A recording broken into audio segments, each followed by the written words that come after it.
The late afternoon sun bathed the streets of Pine Ridge in a golden glow. This was Naomi Carter's new neighborhood, a suburban enclave of sprawling homes and pristine lawns where life seemed perfectly serene. It had been only 2 weeks since she moved here, but she was beginning to enjoy her evening jogs through its quiet streets. As an FBI agent with over a decade of experience, Naomi found running to be her best way to decompress after long, tense days. Dressed in a simple running outfit, Naomi turned down a quieter street lined with oak trees, their branches creating a canopy overhead. She took in the laughter of children playing in nearby yards and the rhythmic crunch of her sneakers on the pavement. This peaceful moment was one of the reasons she had chosen this place. But the peace didn't last. A sharp burst of a siren made her freeze mid-stride. She turned to see a patrol car pulling to the curb behind her. Its lights flashed, though no alarm blared. Naomi frowned, her instincts as an agent awakening. The driver's door opened, and a tall, broad-shouldered man in his mid-40s stepped out. His uniform was pressed, his badge gleaming under the sunlight. His name tag read Officer Craig Malone. Malone approached her with slow, deliberate steps, his gaze scanning her like she was a suspect in a crime scene. "Evening," he said, his tone curt. "What are you doing out here?" Naomi blinked, caught off guard by his question. "Jogging," she replied simply, gesturing to her outfit. "Jogging, huh?" His eyes narrowed. "You live around here?" "Yes, just moved in," she answered, pointing down the street. "Cedar Lane." "Cedar Lane." Malone's voice dripped with skepticism. "Which house?" Naomi hesitated, not out of uncertainty but disbelief at his tone. "Do I need to carry my lease agreement while jogging?" Malone smirked, crossing his arms. "Not usually, but this neighborhood isn't the kind of place people just wander into. We take security seriously." Her pulse quickened, though she kept her face calm. She had encountered prejudice before, but it still stung. "I'm not wandering," she said, her voice even. "I'm a resident, just like anyone else here." Malone took a step closer, his expression hardening. "Lady, I've been patrolling this area for years. I know who belongs here and who doesn't. You don't look familiar." Naomi felt her patience fray. "Officer, I don't owe you an explanation for being in my own neighborhood," she said. He laughed, a cold, hollow sound. "You think this is a free-for-all? If you want to live here, you'd better prove you belong. Otherwise..." He let the implication hang. Naomi's jaw tightened. His words weren't just unprofessional, they were threatening and illegal. She subtly tapped the compact recording device pinned under her jacket. It wasn't meant for jogging, but she rarely went anywhere without it. Now it was recording everything. "Officer Malone," she said, her voice firm, "your job is to protect all residents, not harass them. What you're doing is out of line." His face darkened. "Watch your tone," he snapped. "You don't want trouble." "And you don't want a lawsuit," she retorted, stepping forward. "I've done nothing wrong, and I know my rights." For a moment, Malone stared her down. Then, with a muttered curse, he turned on his heel and returned to his patrol car. Naomi stood there, heart pounding, watching him drive off. This wasn't over. She could feel it. And after years of dealing with injustice, Naomi knew one thing for certain. She wouldn't let this slide. The following day, Naomi couldn't shake the uneasy feeling left by her encounter with Officer Malone. Her instincts told her it wasn't an isolated event. Something about his demeanor, his arrogance, his implied threats, suggested a deeper rot. True to her training, Naomi had reviewed the footage from her hidden camera. Every word, every sneer, and every veiled threat was clear. Malone's disdain wasn't just personal, it was systemic. She decided to take her usual jog that evening, hoping to confirm her suspicions. As the sun dipped behind the treetops, Naomi laced up her running shoes and set out. The air was cooler now, the streets quieter. She kept to the same route, passing manicured lawns and grand front porches. Her senses were sharp, scanning for any sign of Malone. It didn't take long. A familiar patrol car pulled onto the street, its tires crunching against the pavement. Naomi slowed her pace, her heartbeat steady as she watched the vehicle park ahead of her. Malone stepped out, his expression already hard. "Well, well," he said, his voice dripping with sarcasm. "Back again, huh? Didn't I tell you to watch yourself?" Naomi stopped a few feet away, meeting his gaze without flinching. "I wasn't aware jogging required your permission. she replied coolly. Malone's jaw tightened. You think you're clever, don't you? He took a step closer, his frame imposing. I told you yesterday, if you want to live here, you'd better play by the rules. My rules. And what rules are those? Naomi asked, her tone sharp. Malone smirked, crossing his arms. The kind that keep this neighborhood safe from problems. People like you don't usually move into places like this without complications. Naomi's fist clenched at his thinly veiled bigotry. What exactly are you accusing me of, Officer Malone? I'm not accusing you of anything, he said, his smirk widening. Just offering a little advice. If you want things to stay peaceful, it's best to cooperate, maybe even contribute. Her stomach turned as she realized his implication. Are you suggesting I pay you for protection? He shrugged, his smirk never fading. Call it what you want. Everyone here knows the score. Naomi's blood boiled, but her years of training held her back. What you're doing isn't just unethical, it's criminal, she said, her voice steady. Malone's expression hardened, and he stepped closer, invading her space. You don't seem to get how things work around here. I've been keeping this neighborhood in order for years, and I don't need some outsider telling me how to do my job. Naomi tilted her head, her gaze unwavering. And I don't need to remind you that I know the law. Extortion and harassment aren't part of your job description. For a moment, the two stared each other down, the tension thick between them. Then, without warning, Malone's hand went to the holster on his belt. Don't push me, he snarled, his voice low but charged with menace. Naomi's heart skipped a beat, but she didn't let it show. Instead, she raised her hand slowly, her voice calm but firm. You're making a mistake, Officer Malone. Put the gun down. You think you're untouchable? He growled, the weapon still holstered, but his hand hovering near it. You have no idea who you're dealing with. Naomi took a slow step back, her eyes never leaving his. Neither do you. With deliberate movement, she reached into her pocket and pulled out a small black wallet. She flipped it open, revealing her FBI badge. I'm Special Agent Naomi Carter, she said, her voice cutting through the tension like a blade. And you're being recorded. Malone froze, his face draining of color. His hand dropped away from the gun, his entire body stiffening as the weight of her words sank in. Naomi held his gaze, her badge glinting in the fading sunlight. You just tried to intimidate a federal agent. I suggest you think very carefully about your next move. For the first time, Malone looked unsure. His bravado crumbled, replaced by a flicker of panic. I didn't know. You didn't care, Naomi interrupted, her voice hard. But now you'll face the consequences. Naomi watched as the man in front of her transformed. The arrogance in Officer Malone's face melted into a pale mask of dread.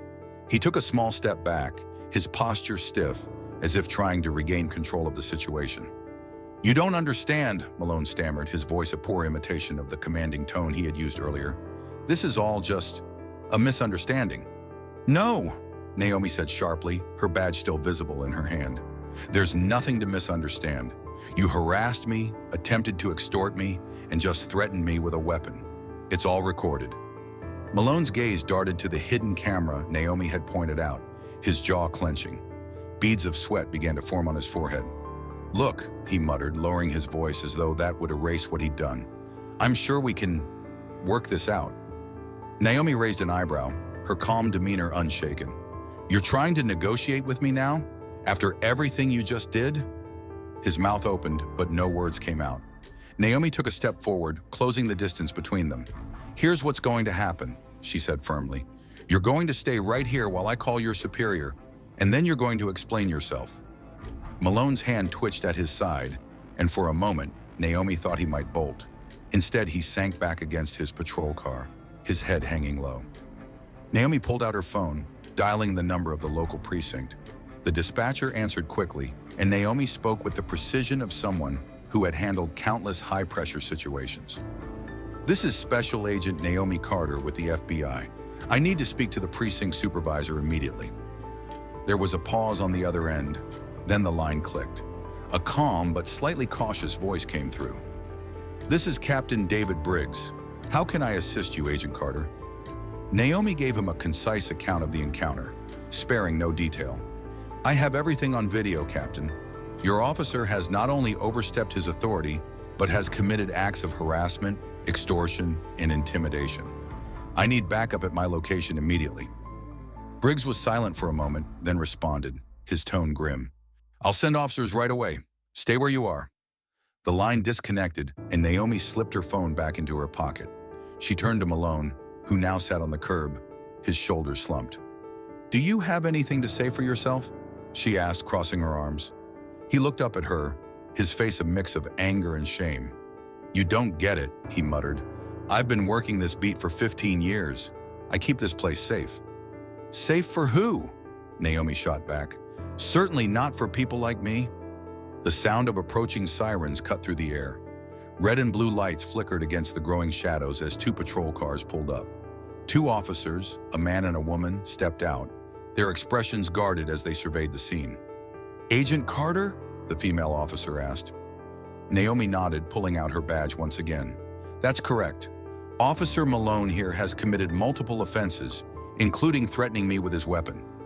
The male officer's eyes widened slightly, but he kept his tone professional. "We'll take it from here, ma'am. Can you send us the video evidence for the report?" "I'll upload it to your department's system," Naomi confirmed. The officers turned to Malone, who looked up at them with an expression of desperate defiance. "This is a mistake," he insisted. "She's exaggerating." "Enough," the female officer interrupted, her voice sharp. "Stand up, Officer Malone. You're under arrest. We'll sort this out at the precinct." Malone hesitated, but the male officer stepped forward, pulling out a pair of handcuffs. With a resigned sigh, Malone stood and allowed himself to be cuffed. As they led him toward their patrol car, Naomi watched in silence.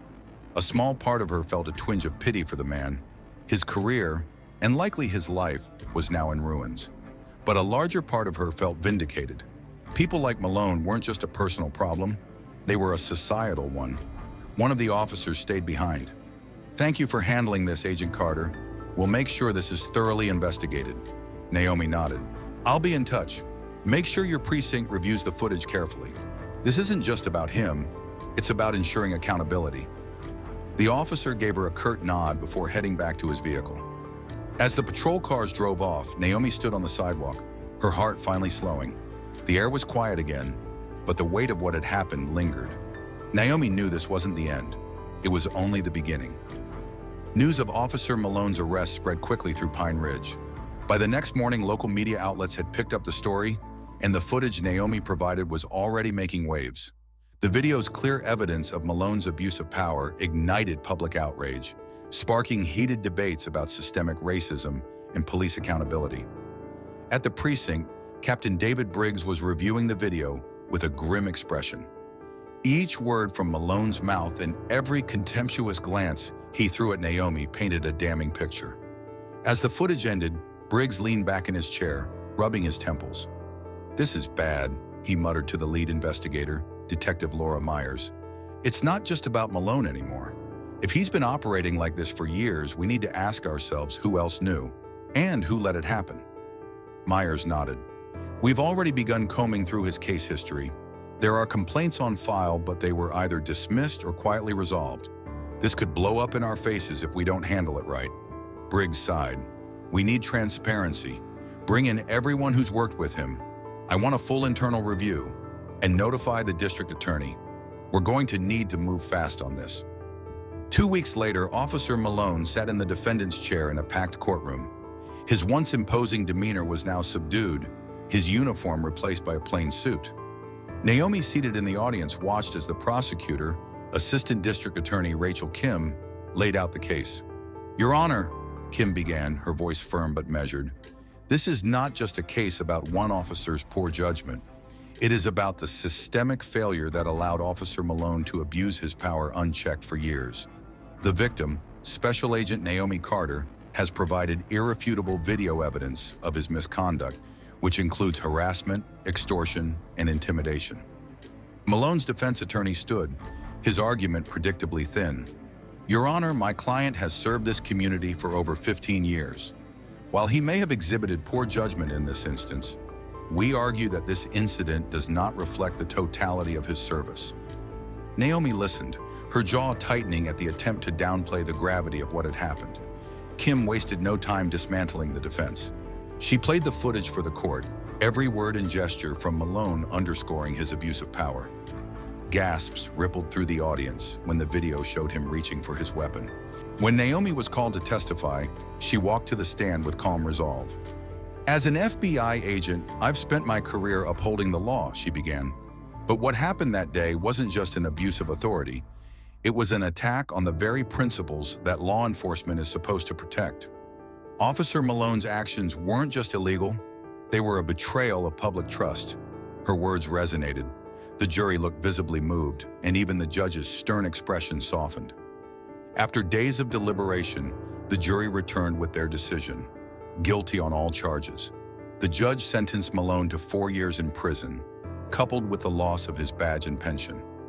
Naomi sat in the courtroom, her emotions mixed. Justice had been served, but the broader fight remained. As Malone was escorted out in handcuffs, his eyes briefly met hers. There was no apology in his gaze, only resentment. Malone's conviction sent shockwaves through the local police department. The internal investigation revealed a troubling culture of complicity. Several officers were suspended, and others resigned under pressure. Captain Briggs took the opportunity to implement sweeping reforms, including mandatory body cameras and anti-bias training for all officers. Beyond Pine Ridge, the case gained national attention. Advocacy groups seized on the story, using it to push for broader accountability measures across the country. Naomi found herself thrust into the spotlight, her story a rallying cry for change. But fame wasn't what she sought. "This isn't about me," she told a reporter during an interview. "It's about ensuring that no one else has to experience what I did. Justice isn't just about punishment, it's about creating a system where these abuses can't happen in the first place." In the months following the trial, Naomi Carter found herself at the center of a growing movement. What began as a personal ordeal had become a catalyst for nationwide conversations about police accountability and systemic reform. Offers to speak at events and conferences poured in, but Naomi accepted only a few. She wasn't interested in fame, she wanted real change. One of her first steps was founding an organization she named Justice Forward, dedicated to supporting victims of abuse of power and fighting for systemic reform. The group provided legal assistance, offered resources for marginalized communities, and worked with lawmakers to draft legislation aimed at increasing police transparency. Naomi poured her energy into the cause, balancing her work with the FBI and her new role as an advocate. Despite her accomplishments, the journey wasn't without challenges. She faced pushback from those who dismissed her as an opportunist or accused her of vilifying law enforcement. "It's not about tearing down the system," Naomi said during an interview on a prominent news program. "It's about holding it to a higher standard. Accountability isn't anti-law enforcement, it's pro-justice." Naomi's efforts began to bear fruit. States across the country introduced measures requiring mandatory body cameras for officers, stricter oversight of misconduct complaints, and more comprehensive anti-bias training. Pine Ridge, once a quiet and insular neighborhood, became a model for reform under the guidance of Captain Briggs, who continued to work closely with Naomi. Her story resonated with people from all walks of life. Letters and messages poured in, some offering thanks, others sharing stories of similar experiences. One letter in particular stood out. It was from a young girl named Chloe, who wrote, "I'm only 12, but I already know what it feels like to be judged by the color of my skin. When I heard your story, I felt brave enough to speak up for myself. You showed me that we can fight back. You're my hero." Naomi smiled as she read the letter, tears filling her eyes. She kept it on her desk as a reminder of why she couldn't give up. 3 years later, Naomi stood on a stage at a national conference on criminal justice reform. The room was packed with lawmakers, activists, and community leaders. Behind her, a large screen displayed a single quote: "Justice isn't passive, it's active. It requires all of us." Taking a deep breath, Naomi addressed the crowd. "What happened to me wasn't unique," she began. "It was a symptom of a larger problem, a problem we've ignored for too long. But change is possible. It starts with accountability, it starts with listening, and most importantly, it starts with courage." The audience erupted into applause, but Naomi didn't bask in the moment. For her, this was another step in a journey, not the destination. Back in Pine Ridge, things had changed. The community was no longer silent about issues of inequality. Residents who had once turned a blind eye now actively participated in discussions and initiatives. Naomi's neighbors, some of whom had initially dismissed her, had become allies.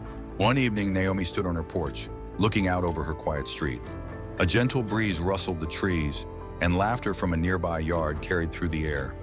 For the first time in a long while, she felt a sense of peace. Her phone buzzed, a notification from Justice Forward. It was a report on a new bill passing in another state, modeled after reforms she had helped advocate for. Naomi smiled, knowing that her fight had made a difference and that the ripple effects would continue. Justice wasn't just a concept anymore, it was a movement, and Naomi Carter was proud to be part of it.